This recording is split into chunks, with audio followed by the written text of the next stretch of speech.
Hello, how are you all doing today? Welcome to today's class. This is Arun Raj.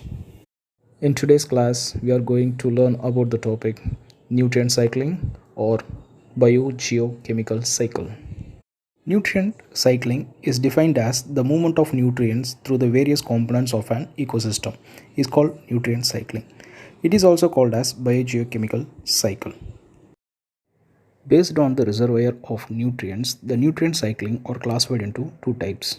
First one is gaseous and second one is sedimentary.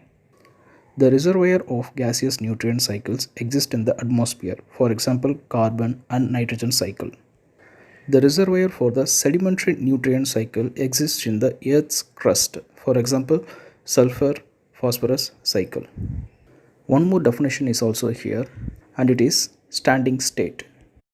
It is defined as the total amount of various nutrients like nitrogen, carbon, phosphorus, calcium present in the soil at any given time is referred to as the standing state. It varies in different kinds of ecosystem and also on a seasonal basis.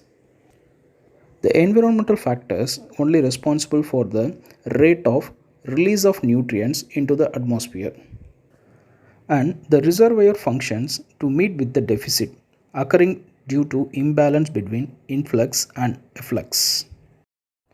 In this class, we are going to learn about the carbon cycle. Most of the chemicals that make up living tissues contain carbon. When organisms die, the carbon is recycled so that it can be used by future generations. The movement of carbon through the various components of ecosystem is called as carbon cycle. And this carbon cycle can be explained in 6 steps. Step 1. The carbon enters the atmosphere as carbon dioxide as a result of respiration and combustion. Step 2. Carbon dioxide is absorbed by the producers for photosynthesis to make up carbohydrates. Step 3. Animals feed on the producers.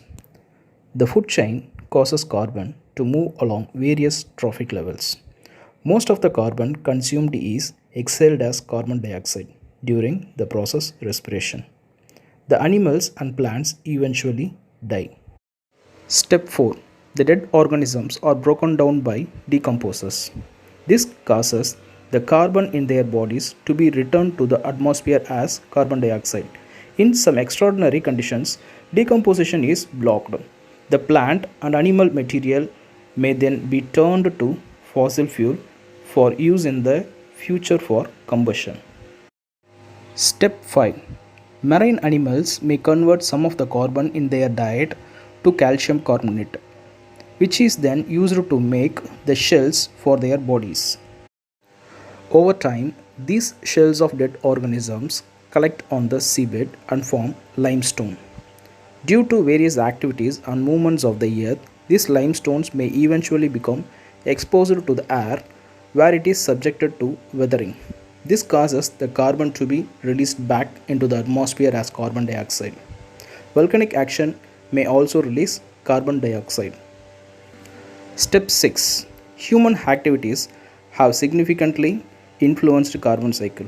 Rapid deforestation and massive burning of fossil fuels have increased the rate of release of carbon dioxide into the atmosphere.